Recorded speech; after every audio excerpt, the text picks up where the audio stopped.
where I'm trying to go next, which I think we'll get to in our next episode, is given that sort of landscape, and again, trying to stitch that together with like what we know about from our personal experience and like recent cultural trends, like we're trying to, you know, switch between these different lenses. Right. I think the next question is, if I were an adolescent or young adult, a single guy, developing my strategy for how am I going to approach my specialization? How do I see my role in society, marriage, and family? What skills do I need to develop today to be an effective husband and father in the future? Based on this model, what are the relative benefits of different strategies? How do you think that's going to go? What are your thoughts as I describe what I think the next step will be? Your eyes are telling me you have a lot of things that you think are funny.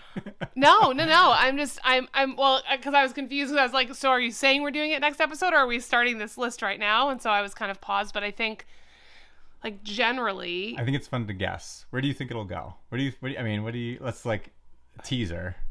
What are your thoughts about, one, that idea of like trying to develop, like map that out? Right. And two, what do you think it will show? What do you think, like, intuitively, given what we've just said, strategy A is better than strategy B, or a strategy that involves this will be better than a strategy that involves that?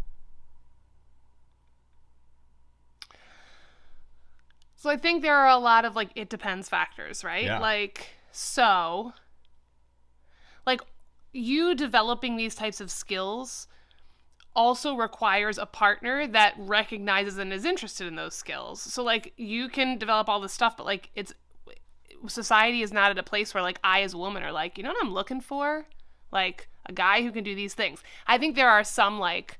See, I think you're contradicting yourself. I think there are some unconscious, like...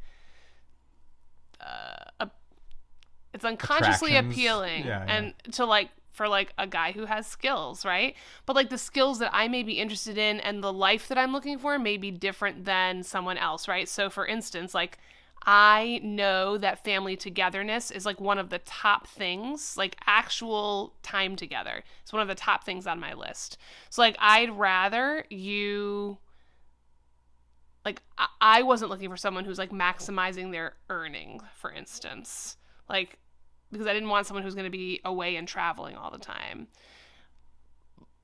And then, like, yes, like, household skills are important, but it depends, like, what am I bringing to the table? Like, versus, like, I don't need you to know how to fix a car if my dad's a mechanic and I live close by. I don't care about those skills. Like, or if I learn to do it, you know, like, so you've got to, it's about, like, that compatibility.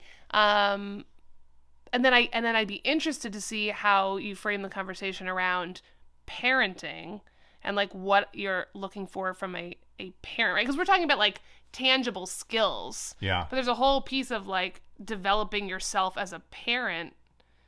And I don't even know how you go about that, right? Like, your parenting style and the, you know, like, are you talking about that from, like, a disciplinarian model versus a, you know, more inclusive? Like, that's more like a stylistic thing to me than there are, like,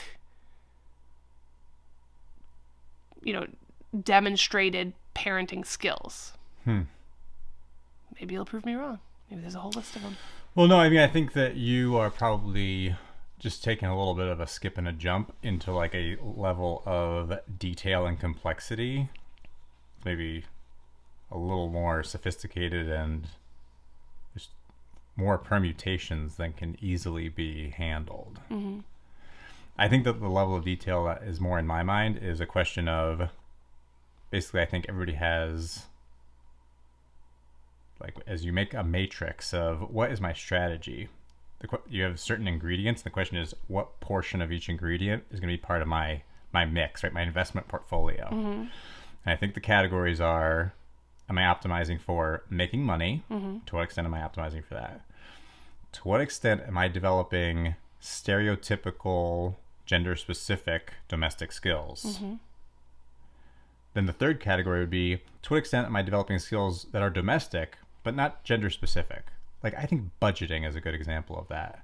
I think lots of people have families where women manage the books, and lots of families have a dynamic where men manage the books. I don't think anybody like looks sideways. Oh, your wife does the checking account? Like, that's weird. Like, I don't think anybody in 100 years has thought that.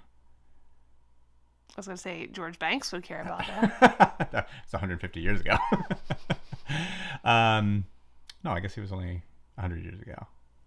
Well, I don't know. I digress. Okay, so, but I mean, I think that is more gender non-specific. So you have like gender-specific domestic roles, gender non-specific domestic roles, and then, as you alluded to, we could get into like, well, the fourth category would be, how much do you invest time in developing stereotypically opposite gender-rolled skills? You use the example of a woman who's a mechanic, but it would be like, how much time and energy should a man invest in caring for infants? Not children generally, but infants specifically. Yeah. And so I think I think that can be like a game theory matrix of like different investment strategies where you divide it into those four things. And you say, am I going to go all one way, all another way, 50-50, 25-25-25? Like, you do that, and then you could make a matrix of, well, in a society where women are trending toward maximizing for income, but there is still some like tail, right? There's some distribution curve of women across that spectrum as well. Then the question would be, what will the marketplace bargains result in? Where can you position yourself that you are able to find a match without being taken advantage of, but with the goal of growing the pie, not with getting the biggest slice of the pie?